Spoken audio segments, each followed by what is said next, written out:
Praise to be word of God.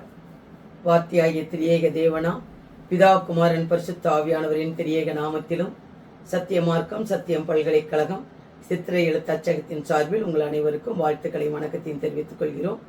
இப்பொழுது பரலோகத்தில் சாட்சியின் கூடாரமாகிய ஆலயம், பரலோகத்தில் அங்கு ஒரு ஆலயம் இருக்கிறது.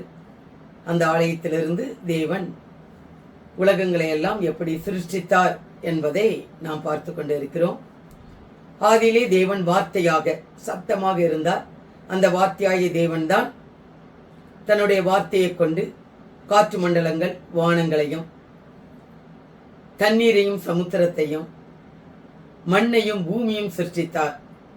அந்த மண், தண்ணீர், காற்றை கொண்டு எப்படி மனிதனை அவர் சிருஷ்டித்தார் என்று பார்த்தோம்.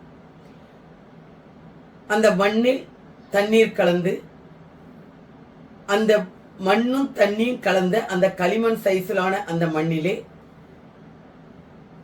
தேவன் தமது சாயலின்படி மனிதனை சிருஷ்டிக்கிறார். தெய்வீகத்தின் சாயல் அங்கு வருகிறது. மனிதனுடைய சரீரம் பிதாவின் சாயலில் இருக்கிறது. அந்த தண்ணியை மட்டும் தனியாக எடுத்து அது மனிதனுக்குள் ஆத்மா என்று ஒரு அமைப்பை வைத்து அதை இயேசுவின் சாயலிலே அவர் வைத்தார் என்று கடந்த நாட்களில் பார்த்தோம். இப்பொழுது அந்த மண்ணான மனிதனுக்குள் எலும்புகள் எப்படி வந்தது, அவனுக்குள் ஆவி, ஜீவன், அந்த சுவாசம் எப்படி வந்தது என்பதை நாம் பார்க்க போகிறோம். மண்ணு, தண்ணீர், மண்ணோட தண்ணீரை சேர்த்தார். அந்த மண்ணும் தண்ணியும் கலந்த கலவையில அந்த பொம்மையை செய்து அதற்குள் ஜீவ சுவாசத்தை அவர் கொடுக்கிறார். அந்த ஜீவ சுவாசம் என்றால் என்ன? அப்படி வேதத்தில் எழுதப்பட்டிருக்கிறது. ஜீவ சுவாசத்தை நாசியில் ஊதினார். ஜீவ சுவாசம் என்பது, ஜீவன் என்பது அந்த ஒரிஜினல் வேர்ட், அந்த ஆதியிலே வார்த்தையாக இருந்த தெய்வம், அதுதான் ஜீவன். அந்த சுவாசம் என்பது அந்த வார்த்தையினால் உருவாக்கப்பட்ட காற்றிலிருந்து எடுக்கப்பட்ட ஒரு பர்டிகுலர் அளவு, ஒரு குறிப்பிட்ட அளவு. அதுதான் மனிதனுக்குள்ளுடைய அந்த நார்மல் டெம்பரேச்சராக ஓடிக்கொண்டு இருக்கிற 98.4 டிகிரி டெம்பரேச்சர். இந்த அளவை தேவன் காற்றிலிருந்து எடுத்து அவருடைய ஜீவனாகிய அந்த ஒரிஜினல் வார்த்தையாய் அந்த தெய்வம், அந்த வார்த்தை, அந்த வார்த்தைக்குள், அதுதான் ஜீவன், அதற்குள் இந்த காற்றையும் இணைத்து மனிதனுடைய நாசியிலே அவர் ஊதுகிறார். அப்படி அவர் ஊதும்போது அந்த ஜீவன், அந்த ஒரிஜினல் வார்த்தையாகிய அந்த தெய்வம் மனிதனுக்குள் எலும்புகளையும், எலும்புகளுக்குள் அந்த மஜ்ஜையையும் அது உண்டாக்குகிறது. மனிதனுக்குள் எப்படி எலும்பு உருவானது என்றால் அப்படிதான் வேதம் சொல்லுகிறது. அந்த ஜீவ சுவாசத்தை மண் பொம்மைக்குள் அவர் ஊதும்போது அந்த ஜீவன் போய் எலும்புகளையும், எலும்புகளுக்குள் அந்த மஜ்ஜையையும் அது உண்டாக்குகிறது. இந்த காற்று மண்டலத்திலிருந்து எடுக்கப்பட்ட அந்த 98.4 டிகிரி டெம்பரேச்சர், அந்த அளவு, அந்த வேகம் அந்த எலும்புகளுக்குள் ஓடி அந்த எலும்புகளுக்குள் இரத்தத்தை ஓட வைக்கிறது, இரத்த ஓட்டத்தை அது உண்டு பண்ணுகிறது என்று அங்கு வேதத்தில் சொல்லப்பட்டு இருக்கிறது. இப்படிதான் அந்த மனிதனுக்குள் எலும்புகள், அந்த இரத்தம், அது ஓடுகின்ற விதங்கள் எல்லாம் இருக்கிறது.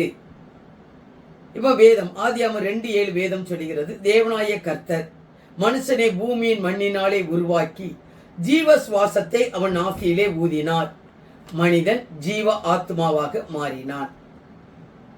அதனாலதான் அந்த ஜீவ சுவாசம், அவன் தான் ஜீவாத்மா. மிருகங்களுக்கெல்லாம் அப்படி கிடையாது. இது மனிதனுக்கு மட்டும் கொடுக்கப்பட்ட ஒரு தனி பிரத்யேகமான ஒரு அமைப்பு.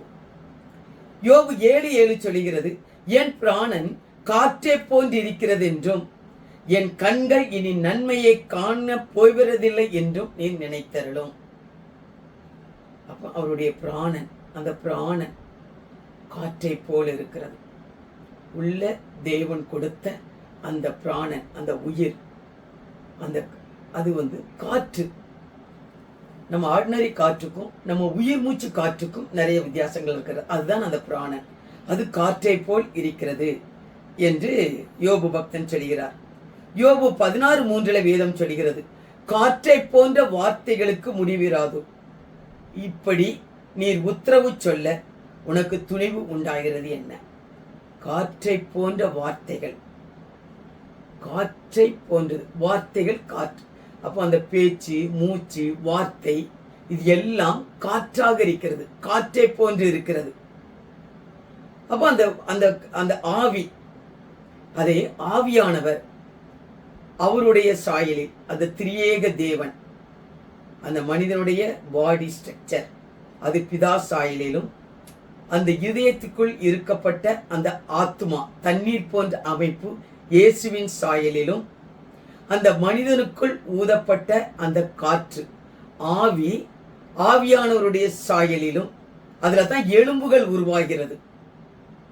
ஆதியில் வார்த்தையாக இருந்த அந்த தேவன் அதுதான் எலும்பாக, எலும்புகளுக்குள் அந்த மஜ்ஜையை உண்டு பண்ணி அந்த வார்த்தையிலிருந்து உருவாக்கப்பட்ட காற்றின் மூலமாக அந்த 98.4 டிகிரி டெம்பரேச்சர் அதுதான் அந்த மனிதனுக்குள் அதை இரத்தத்தை ஓட வைத்து அவன் உயிர் மூச்சு, அவர் முழு மனிதனாக அவனை உருவாக்குகிறது என்று வேதம் சொல்லுகிறது. அப்போ ஒரு மனிதன் உருவாக்கப்பட்ட அந்த விதம், காற்று, காற்றில் இருக்கிற அந்த அந்த அந்த பர்டிகுலர் அளவு அதுதான் மனிதனுடைய நார்மல் டெம்பரேச்சர். இது எல்லாம் தேவன் அந்த மனிதனுக்குள் வைத்திருக்கிறார். இந்த 98.4 டிகிரி ஏன் அது 98.4 என்று வைத்தார்? அது ஒரு முழுமையான நம்பராக அதை வைக்காமல், இதெல்லாம் அந்த தெய்வீகத்தின் கணிதத்தோடு சம்பந்தப்பட்ட ஒரு காரியம். வேதத்தில் இதற்கு நிறைய ரகசியங்களை தேவன் உள்ளடக்க இது வைத்திருக்கிறார். அப்ப அந்த மனிதன் உருவாக்கப்பட்டது தெய்வத்தினால் தான். ஆதியிலே தெய்வம் வார்த்தையாக இருந்தார். அந்த வார்த்தை அதுதான் தெய்வமாக மாறுகிறார். அந்த தெய்வம் அந்த வார்த்தையை கொண்டுதான் காற்று மண்டலங்களையும் வானங்களையும் அவர் சிருஷ்டிக்கிறார். அதே வார்த்தையை கொண்டுதான் மண்ணையும் பூமியையும் சிருஷ்டிக்கிறார். அதே வார்த்தையை கொண்டுதான் தண்ணீரையும் சமுத்திரத்தையும் சிருஷ்டிக்கிறார்.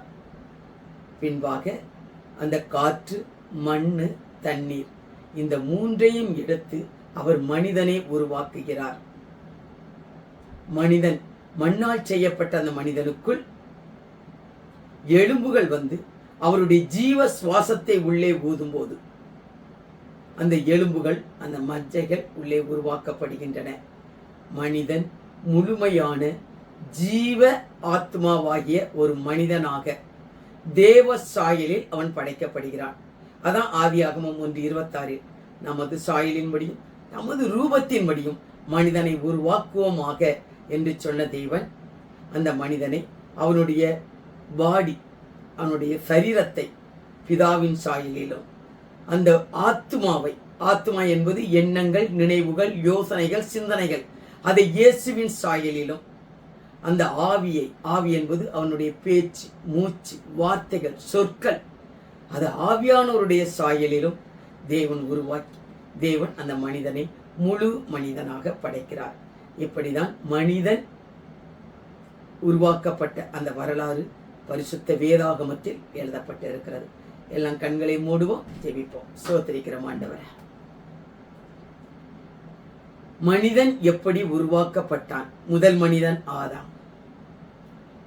வார்த்தையாகிய தெய்வம் தன்னுடைய வார்த்தையினால் உருவாக்கப்பட்ட காற்று, மண், தண்ணீரை கொண்டு இந்த மனிதனை நேர்த்தியாக அவனை சிருஷ்டித்து,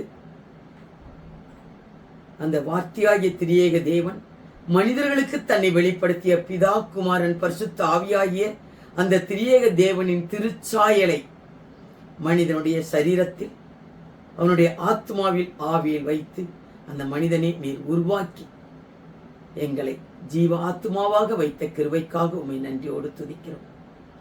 இன்னும் இந்த வேதத்தினுடைய ரகசியங்கள், மகத்துவ மறைபொருள்களை நீர் கற்றுக் கொடுக்கும்படி உம்முடைய கரத்தில் எங்களை அர்ப்பணிக்கிறோம். மீட்பர் இயேசுவின் இனிய நாமத்திலும் பரிசுத்த ஆவியானுடைய ஒத்தாசையில் ஜெபிக்கிறோம் ஜீவனுள்ள நல்ல பிதாவே. ஆமென், ஆமென், ஆமென்.